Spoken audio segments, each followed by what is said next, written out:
How's it going, everybody? Daner here with North Central Coins, and welcome back to another episode of the most rare and valuable coins from the United States. In today's video, we're going to be counting down the top 10 most rare and valuable Jefferson nickels that you can find in your pocket change or coin roll hunting. The Jefferson nickel was first released in the year 1938, and its design is still featured on American nickels today.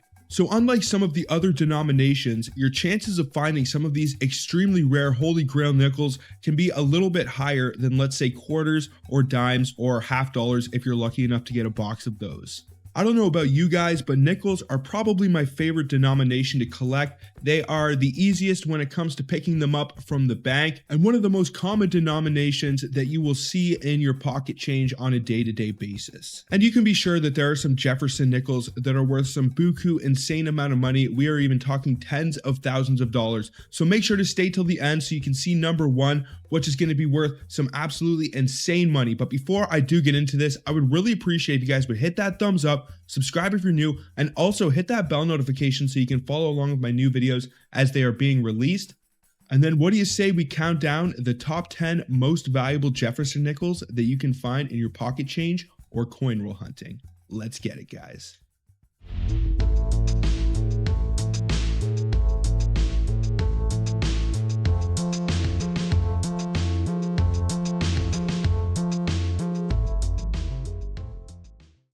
So as I start this list off, I'm going to work my way from the least valuable being number 10 all the way up to the most valuable Jefferson nickel being number 1 on this list.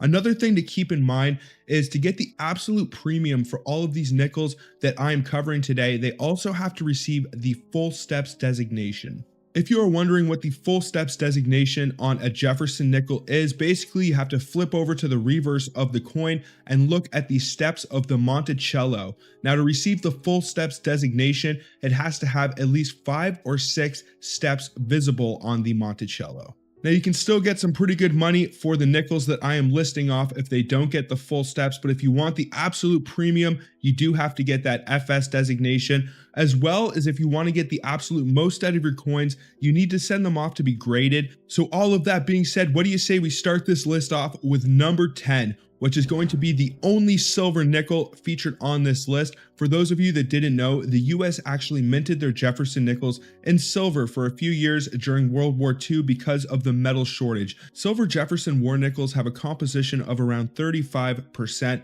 so they aren't worth too much when it comes to silver melt value. But the date that you are looking for is 1943, and this is the Philadelphia mint in the silver composition. Now, you are also looking for the full steps designation to get the absolute most out of this coin, and if you can get the full steps designation, it can be worth around $13.50 on the low end, and the 1943 Philadelphia silver Jefferson nickel can be worth all the way up to $12,000 if it is in a high mint state and you also get the full step designation. Number 9 is going to be the 1961 Jefferson nickel. Now, this one isn't super valuable unless you get the full steps designation, so you definitely want to keep an eye out for that. And it also isn't very valuable in a low grade state. You want to find this one in good condition, and if you can find one of these and it does get the full steps designation and it is in a high mint state, meaning 67 or 68, it can be worth up to $13,200, and that is for the 1961 Jefferson nickel full steps designation. Number 8 is going to be another 1961 Jefferson nickel, and this is the 1961 D mint mark. Now, the previous 1961 we discussed is the Philadelphia mint, meaning it will not have a mint mark, but this one will actually have a D mint mark located on the reverse on the right bottom side of the Monticello. Now, if you can find a 1961 D and it gets the full steps designation and it can score in the high MS range around 67 or 68, the 1961 D can be worth up to $15,000. It can be worth around $6,000 even if it's around an MS60, MS61, but a lot of these will be worth a lot more money the higher grade they get. You will see some massive price jumps. Number 7 is going to be the 1968 Denver mint. So to identify this, you want to look for a D mint mark. You also need to get the full steps designation for this. And if you can identify all of those, then it can be worth up to $18,000 for a high mint state example. And that is for the 1968 Denver mint with a full steps designation Jefferson nickel. Number 6 is the 1965 Philadelphia Mint, meaning it will have no mint mark, Jefferson nickel with a full steps designation. In terms of value, this one can be worth around $19,200 if you find one in a high mint state. So that means around 67 or 68, and it also gets the full steps designation, and that is for the 1965. Number 5 is going to be the 1953 S Mint mark, meaning it was struck at the San Francisco Mint, and you are also looking for the full steps designation.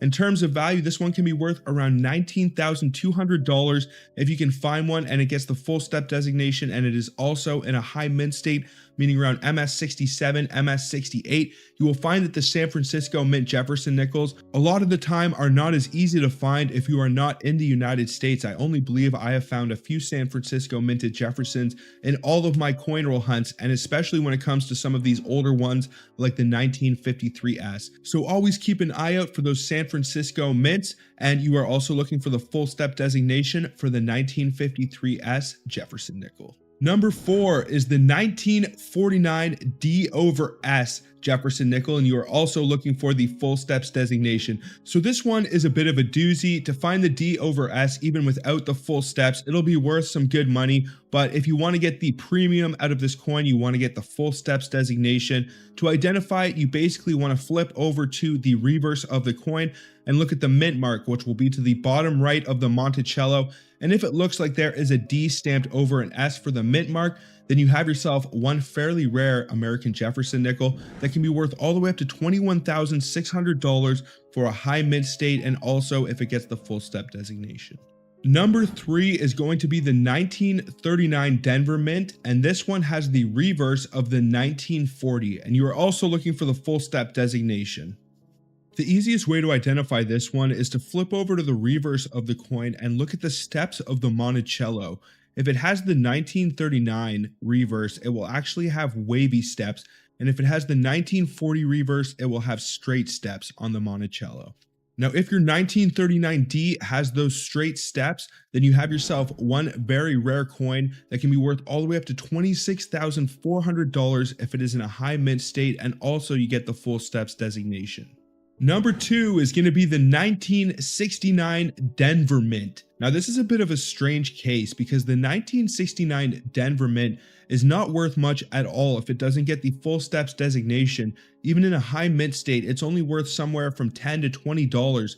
But if you do get the full steps designation, it can be worth all the way up to $30,000, which is crazy. I have found 1969 Denver mints, definitely not in a high mint state and probably not with the full steps designation.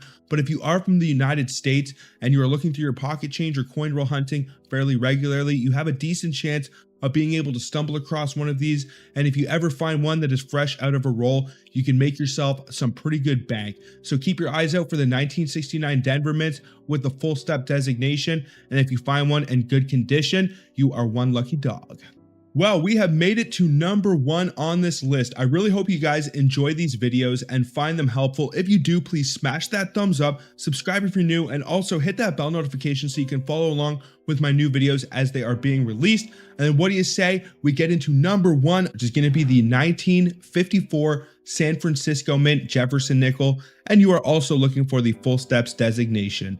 Now, to identify the San Francisco Mint 1954, you just have to flip over to the reverse and look for a little S mint mark to the bottom right hand side of the Monticello, indicating it was struck in San Francisco. In terms of value, if you can find one of these and it scores in the high MS range, it can be worth all the way up to $31,200. Now, as I mentioned previously, it can be pretty tricky to find some of these San Francisco Mint Jeffersons, especially when you're dealing with key dates and rarer issues, but you should always keep your eyes open and hold on to the San Francisco Mint, and then definitely check them under a scope to see if they have that full step designation. What would you guys do if you ever discovered any of the coins in this video, or if you ever have found any of them coin roll hunting or in your pocket change? Let me know down in the comments. I would love to know. But that's pretty much going to do it for this one, folks. So until the next one, everybody, peace out and have a good one, y'all.